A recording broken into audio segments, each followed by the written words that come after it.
everybody. Welcome in. We are continuing to talk about this sad case of Jack and Lily, who are missing outside of Nova Scotia, Pictou County, and it's a sad case. Very sad case. I was hopeful that they would be found alive, but as the time goes by, those of us that follow true crime, we know regrettably those chances get slimmer and slimmer. If you're new to the channel, welcome. My name is Liane, and welcome in, and we so love having you here. And if you're returning, well, you know me, you know the drill. Hit the like on the way in. Tell us where you're from. Put your number or your DNA on the like button, please. It helps the algorithm. Gosh knows we want to get this video out to as many people as possible because today we're going to review what we know so far.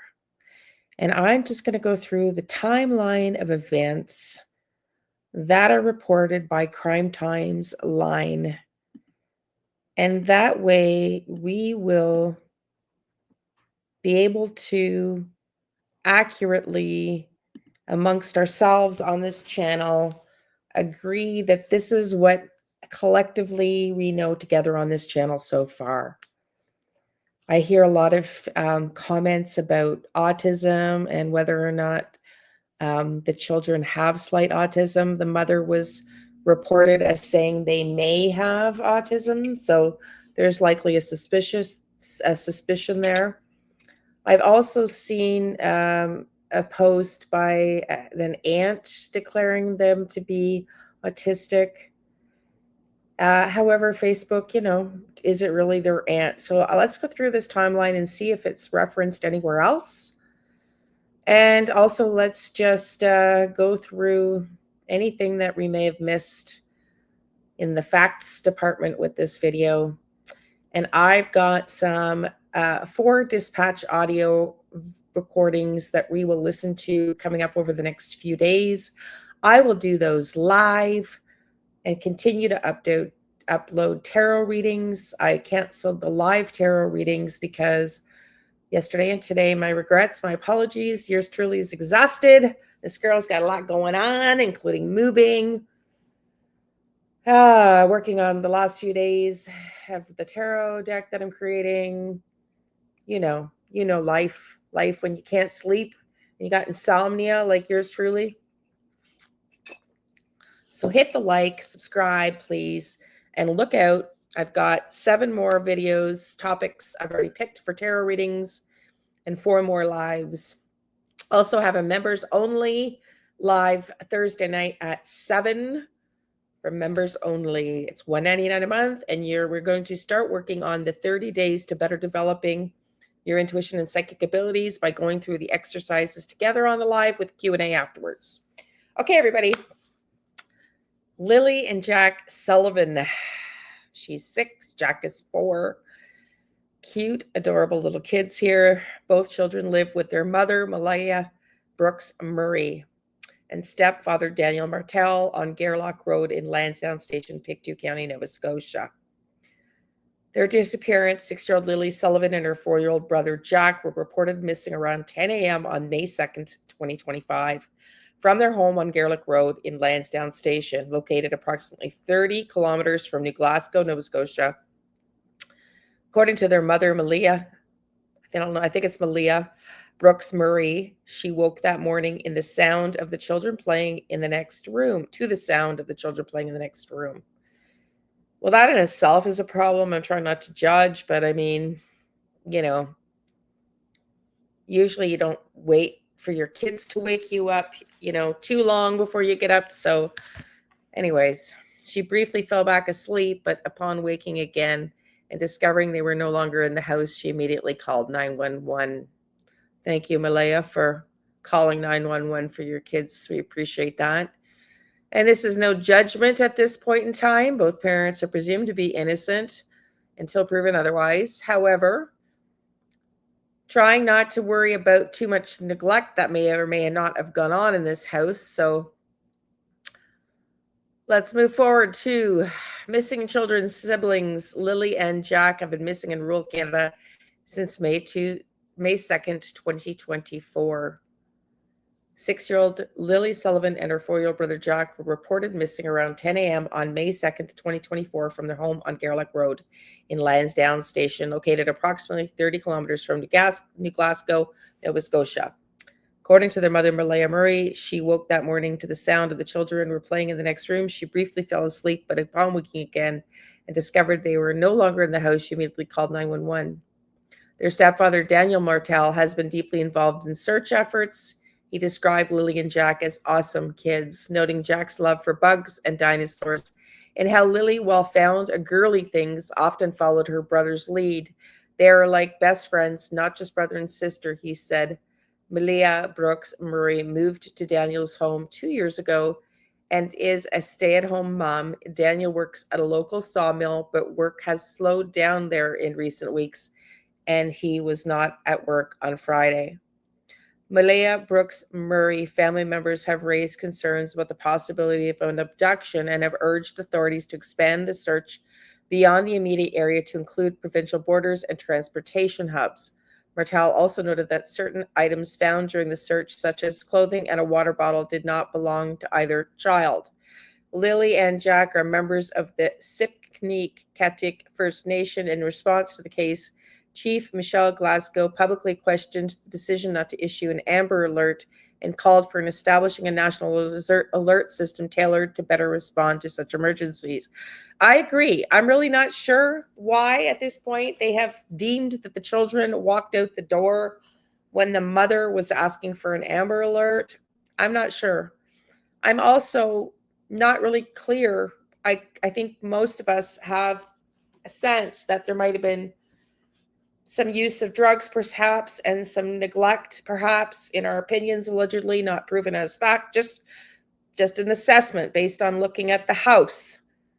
And some of the family members have, conviction history and whatnot, siblings of these parents, etc., ex-husbands and etc. So they have a history of being involved with family members who, don't have a saintly past, shall we say. And so while that may be the case, I still am not of the conclusion that the parents did this. I know other people might think they did. I think they fell asleep at this point. My theory is at this point, they fell asleep, drugged up, and negligent, and somebody took advantage. Now, more details than that, I'm still working on with the tarot readings. But at this point, that's what I think. I don't think the parents did anything intentional to them. However, I'm not going to argue with people about the fact that they do look very, very, well, mom in particular looks very calm considering. Now, we have to put that into perspective though. That might have been the first day, because it sounds like it was within the first few minutes of the dispatch, which again, I'm going to play live, that mom was with them at the house with the drone operators or whatnot. And so I believe that mom gave that interview very early on when she maybe had hoped that they would be found out the back. So we have to be not too judgmental if we don't have the perspective on the time there.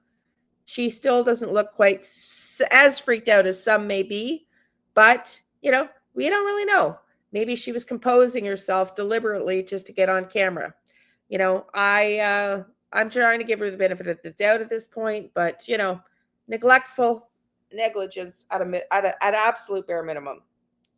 The timeline of disappearance of Lilly and Jack Sullivan. The kids did not attend school that week since Tuesday. They were kept home because Lilly had a cough.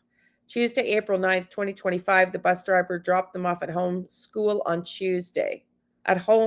Dropped them off at home after school, rather, on Tuesday.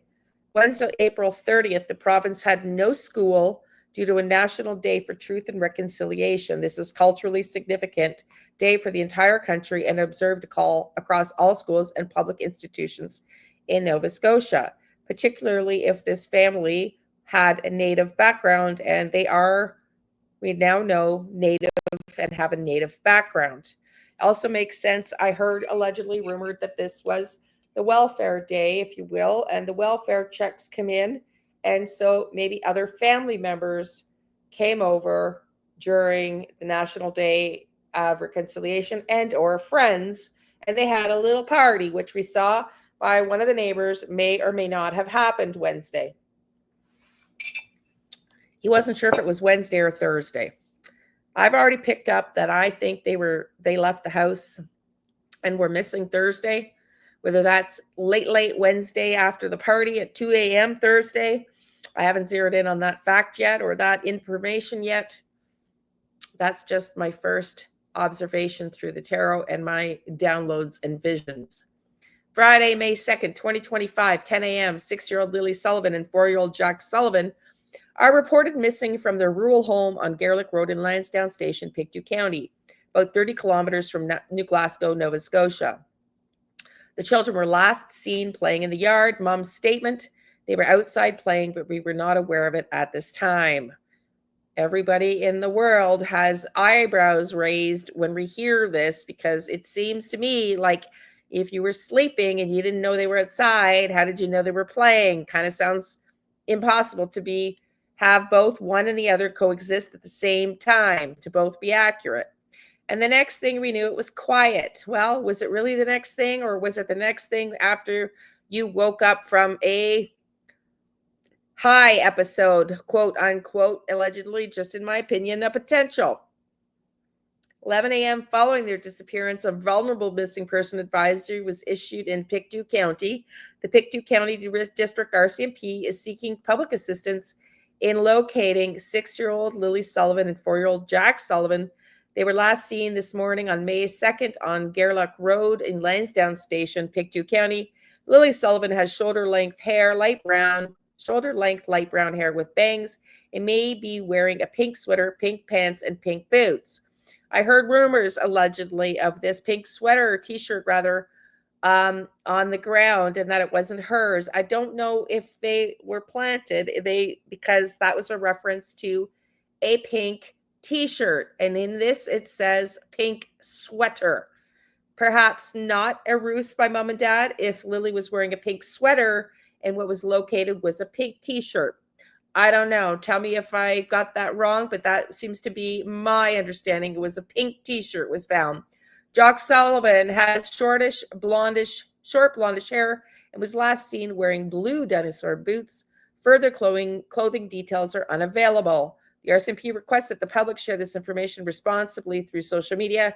Anyone with information regarding the whereabouts of Lilly Sullivan and Jack Sullivan is asked to contact the Pictou County District RCMP at area code 902-485-4333.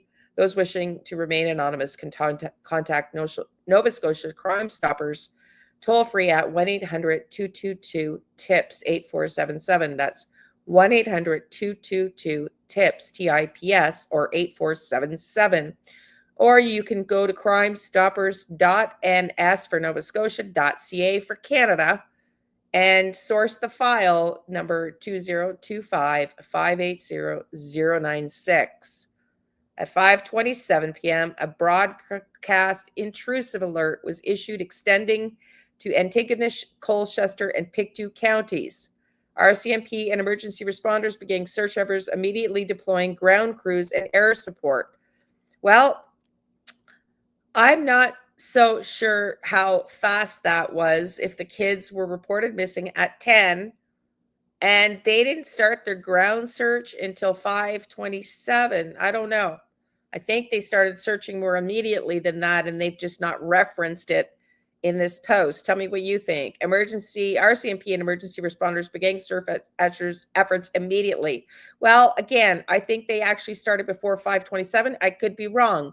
Tell me what you think, or if you've heard differently below. Deploying ground crews and air support at 6 p.m. The coordinated response includes ground search and rescue teams from across Nova Scotia. I mean, if they waited that 7.5 hours, that's a long whole day of somebody getting away with those kids. That seems like an awfully long wait, if that's true. Not trying to be critical, but just making an observation. So again, this coordinated response at 6 p.m., which included ground search rescue teams to Nova Scotia and additional support, is being provided by the Civil Air Search and Rescue Association, CASARA, Department of Natural Resource and Air Services, and various RCMP units, including police, dog services, and remotely piloted aircraft system operators. RCMP has also issued a vulnerable persons missing alert for Pictou County. Authorities acknowledge and appreciate the widespread community support. However, the public is urged to avoid the area to allow trained personnel to conduct their operations effectively. The family is being regularly briefed on the progress of the search. And by the end of Friday, tensions escalated between family members following the disappearance of Lilly and Jack. And some relatives from the children's mother's side accused their stepfather, Daniel Martel, of being involved. That was the same day. They discovered them missing at 10 a.m. And by the end of that day, the mother had blocked him on social media. A couple days later, changed her social status to single and accused him of having an involvement, to which there was an argument in the yard that day. Martel said, "My mother had to kick some people off the property because they accused me of being involved when I'm the only one still here fighting for it. It's sad." So yeah, Martel stated that after the children vanished, the children's mother side accused the stepfather, Daniel Martel, of being involved. 4 p.m., an emergency alert. This is May 3rd.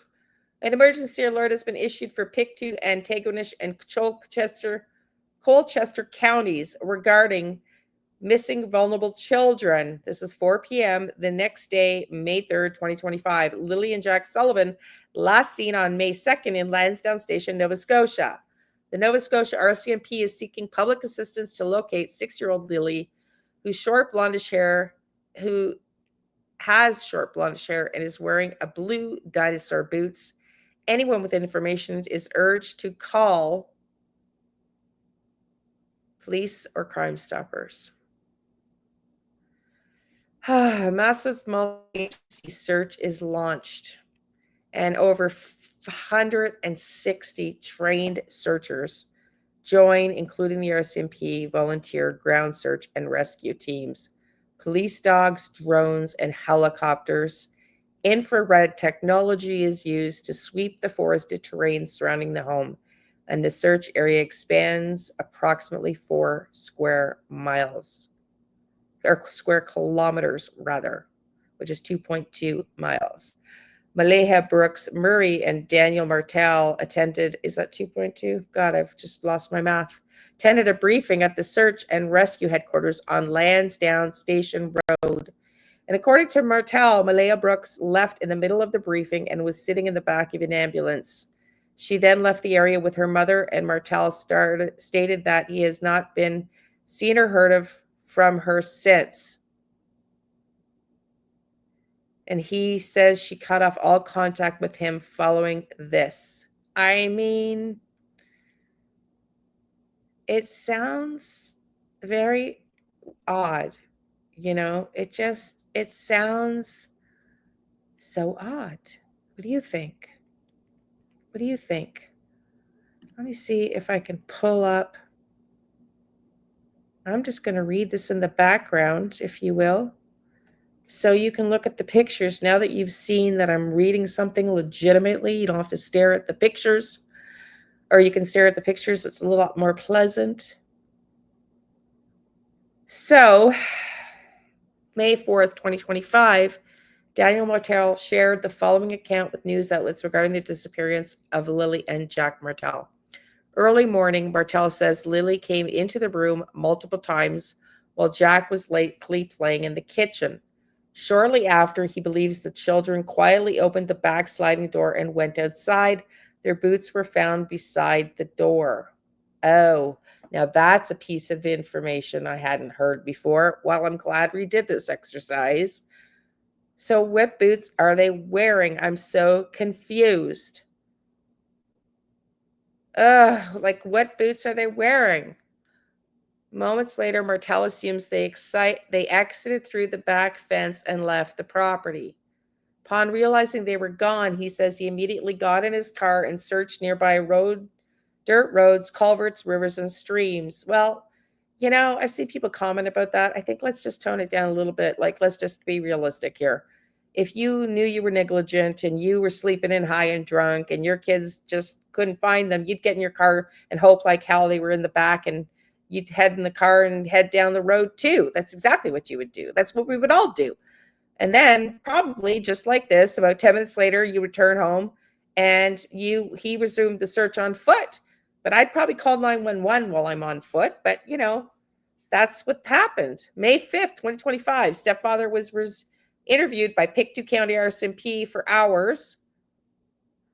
RCMP state that there's no evidence of foul play or abduction at this time. An Amber Alert is not issued. A vulnerable persons alert is broadcast locally. RCMP spokesperson Corporal Carly McCann said no Amber Alert will be issued because there are specific requirements for issuing an Amber Alert, including that the belief that a child has been abducted.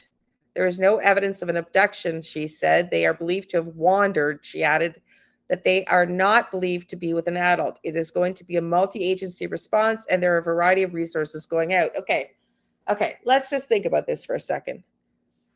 I know they've called off the search as far as a rescue and have changed it to a recovery because they don't believe that they will be alive any longer. But you didn't start searching until 5:30 p.m. that night, and they were reported 10 a.m. And they likely, if you look at the timeline, if they were partying Wednesday night, maybe high or drunk and maybe didn't realize, even based on their own statements, when they actually got out. And you think that these two little kids, 4 and 6, in that kind of brush, that you wouldn't need to go a few more days and farther out to get caught up? Like, I feel like they, one, gave up too soon if they are in fact not believing it's an abduction, because they had a good warning. Yes, they're little kids. They would have caught up, but those kids may have had a day, 2 days head lead, right? Now, if they just got lost and they're just walking and they don't know where they are, gosh, they could be anywhere. And there was a lot of rain, which is why very few prints. There was 2 footprints found, back by what I heard in part of the audio that we're going to listen to, by a gas pipeline, I believe, which is interesting because I keep getting power source in my reading. But this statement here from this McCann, from the RCMP spokesperson, seems contradictory to me. I think those kids had a greater head start, possibly, and you didn't search long enough to deem them to be in recovery and deceased. I don't believe you looked long enough, unless your evidence proved to move you towards a kidnapping or foul play. That's just my opinion. Focus Search initiated a report of a child's boot print found near Sullivan's residence, leads search crews to concentrate efforts in that area. The community rallies and support, volunteers, food donations, and logistical support pour in. I did again hear on an audio clip that there was boot prints down by a gas pipeline as well as by the house. May 6, 2025, items are found during the search, including a child's clothing and a water bottle. The children's stepfather, Daniel Martel, states these items do not belong to Lilly or Jack, raising questions about their origin. The children's family urges the RCMP to expand the search across provincial borders and airports, suggesting a possible abduction. Children's mother, Brooks Murray, has been staying with her mother in a nearby town since the children went missing. And the Royal Canadian Mounted Police deployed 4 remotely piloted aircraft system operators overnight to the aid in the search for Lilly and Jack Sullivan. These remotely piloted aircraft systems deployed these RIPAs, commonly referred to as drones, enhance nighttime search capabilities through forward-looking infrared technology. FLIR effortlessly detects thermal variations guiding around search teams to potential areas of interest. This rapid operation complements the ongoing efforts of ground search and rescue teams and various support searches from across the province. Anyone with any potentially relevant information should immediately call police. May 7th, 2025, RCMP collect evidence. Officers arrive at the Sullivan residence and ask Daniel Martel to turn over his phone, and Martel states that he complied and handed it over. Also, on May 7th, the family declines to comment when asked by reporters about the investigation. Cindy Murray, maternal grandmother, responded, "We're not discussing anything right now. The police told us not to."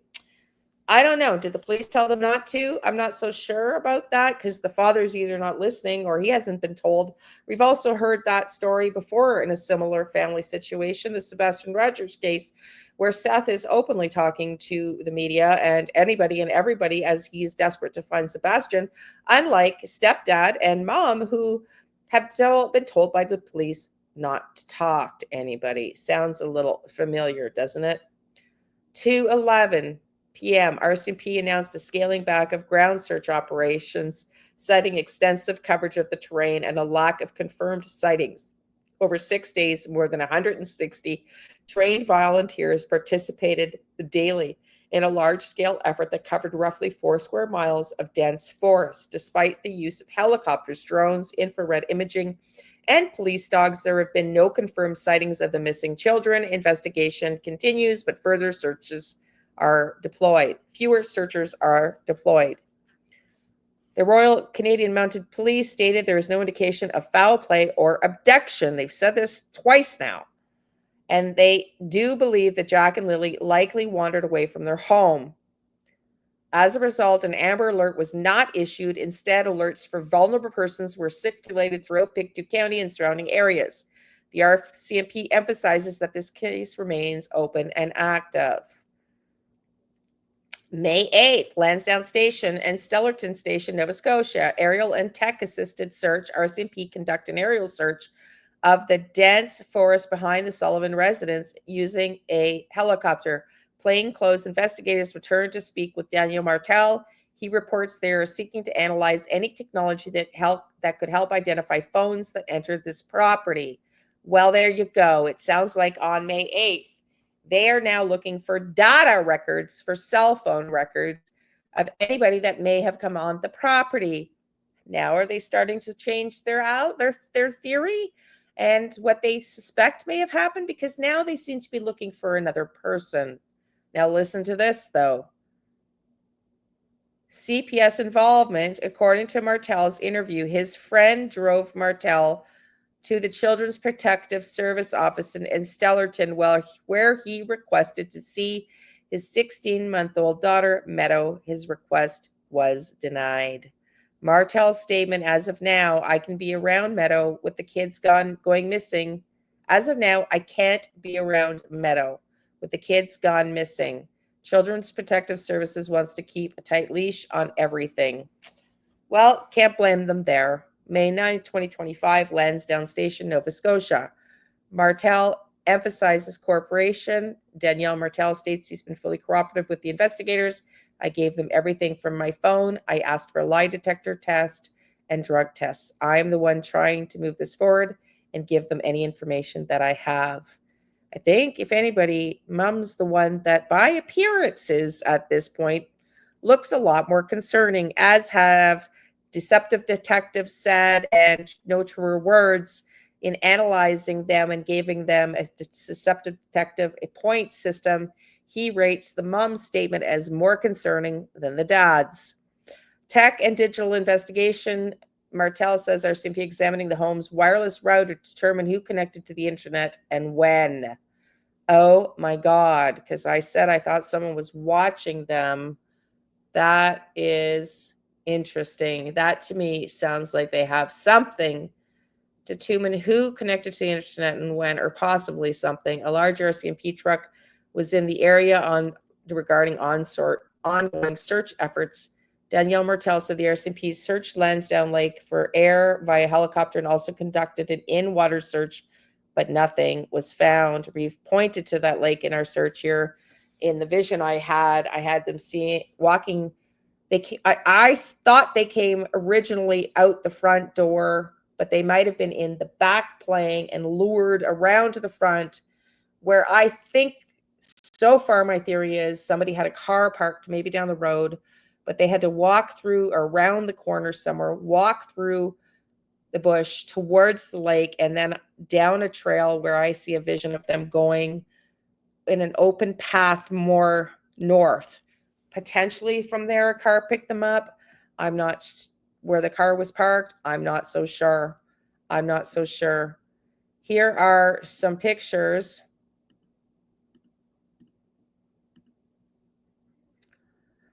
from above.